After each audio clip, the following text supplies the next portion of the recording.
our shul had gone through a lot of complicated things before I got here. And while I wasn't addressing them directly, as more complicated things came up, I felt it was really my job to address them from the pulpit.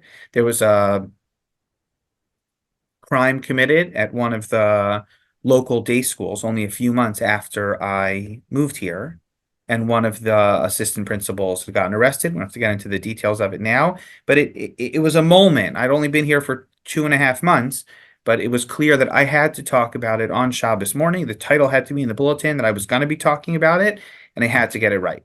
And that was one of those times where I called people for advice. I tried to feel people out in the community for what they thought was going on. I spoke to the leadership at the school and the leadership of the shul, and I wrote and I wrote and I wrote and I wrote because I knew I needed to say certain things, and I felt like they needed to know that in crisis I would be willing to lead them even early on. I wouldn't say it was the greatest drasha I gave. I don't think the specifics of it are necessarily important or memorable, but I think in that moment it said, when something happens in this community, I'm going to address it effectively from the pulpit. In terms of addressing some of the past, the history of the shul before he got there, did you address anything head on, or did you say we have an eye to the future and we're just gonna? No, I took the eye to the future perspective. Number one, I learned through this process that you can't reconstruct for people who lived through it what it was like for them. I wasn't here, so I'm not qualified to weigh in on anything that happened or decisions that were made. I think there were some lessons learned from a shul going through crisis that needed to remain on people's minds. And by that, I mean, for example, our shul has to put a priority on achdus.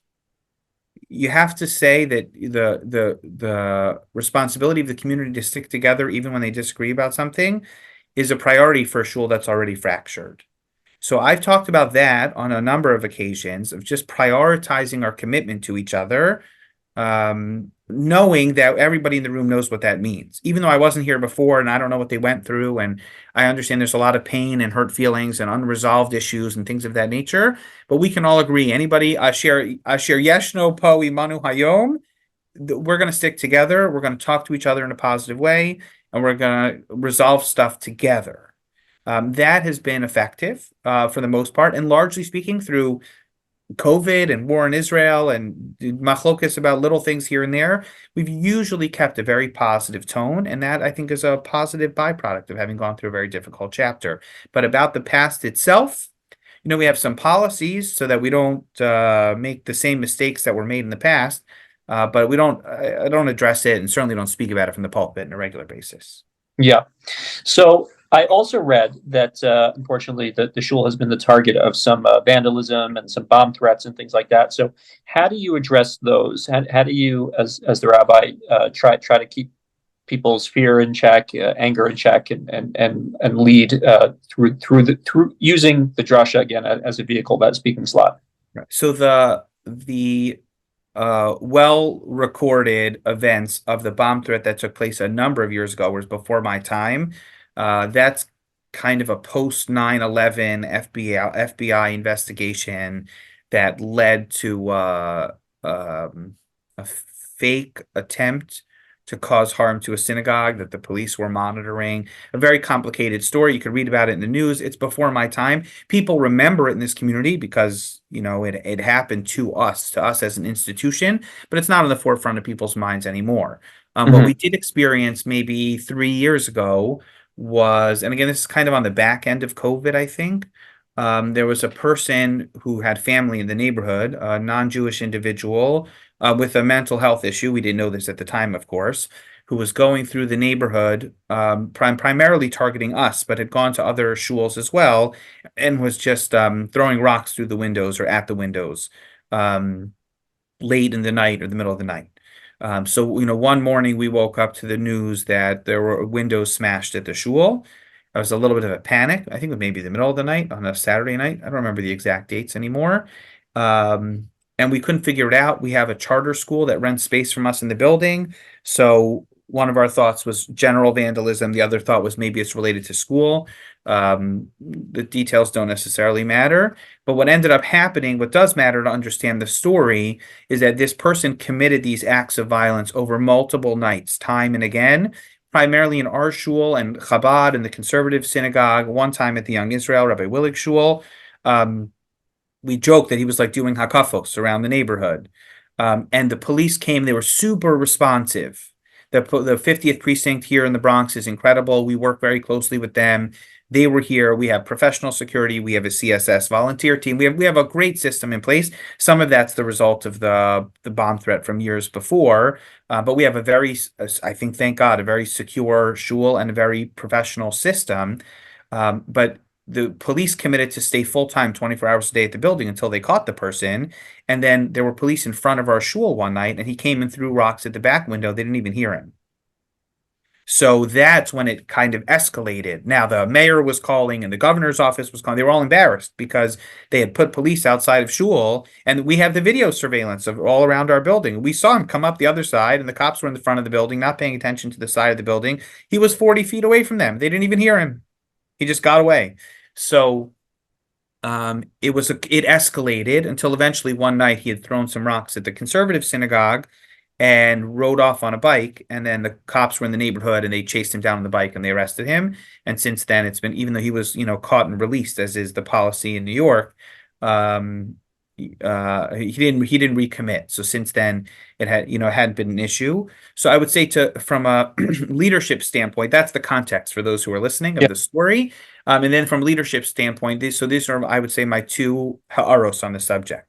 Number one is my feeling was broken windows at a shul is very traumatizing for people. It's especially traumatizing for Holocaust survivors or maybe children of Holocaust survivors. Just the idea, like that Kristallnacht image, Yeah. is very traumatic. So number one, we had our executive director and our window company replace the windows as quickly as possible. And to be honest, even though we knew he might reoffend, because it became clear like they hadn't caught him and he was probably going to come back by the second or third time, I just felt like we can't have broken windows. So a couple of the windows we replaced twice. We didn't board them up. We didn't like put up tape, and we cleaned up very quickly. And I thought that was like the most important thing we could do. People want to know because they don't come to shul until the next Shabbos. The daily minyan people will see it. You could tell them what happened, but I didn't see any value in waiting for a donor to pay for it or waiting for government funding to come through. The most important thing is to replace the windows right now. And we did that, I think, multiple times, unfortunately, until it was resolved. And that's an example of silent leadership. It's not about what you say from the pulpit. It's the opposite. I just don't feel like it's necessary to traumatize our members in that way. Let's just get it done. And that was number one.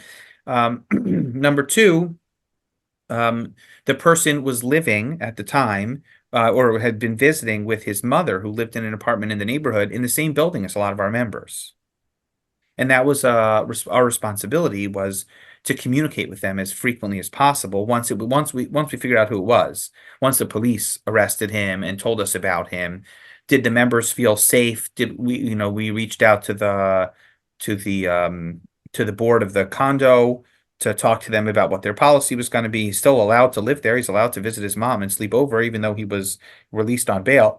So we checked in with the members. We checked in with the building. We checked in with the NYPD. We made sure our protocols were up to par, and it was a lot of work. It was a tremendous amount of work and a tremendous volume of communication. NYPD called, I think at the time, it was during the mayoral campaign in which Eric Adams became the mayor. Every candidate running for mayor called my cell phone to make sure I was okay and pledge their support and make sure some funny stories from that time. Rabbi Berman reached out to me from YU to see if yeshiva could support us through the process. Because for those couple of like that 10 days or 2 weeks that it just kind of kept happening, it was very scary until we knew what was going on. And in hindsight, which is part of the reason why we have to keep people calm and feeling safe, it ultimately boils down, unfortunately, to one mentally ill person who rode around the neighborhood and threw rocks. So it's not an indictment on the community. It's not an indictment of rising anti-Semitism, in my opinion. I don't think it's a reflection on the values of the police department, even though you could make the case, as some of our local officials did during that, the catch and release policy or the bail reform policies cause this to happen to everybody all the time. So maybe we should join that bandwagon and object to bail reform for hate crimes and things of that nature. So I had those conversations with people, but I felt like primarily it was our job to keep the peace and not overreact, um, and give our people a sense of safety. I don't think people need to come to shul on Shabbos and talk about broken windows.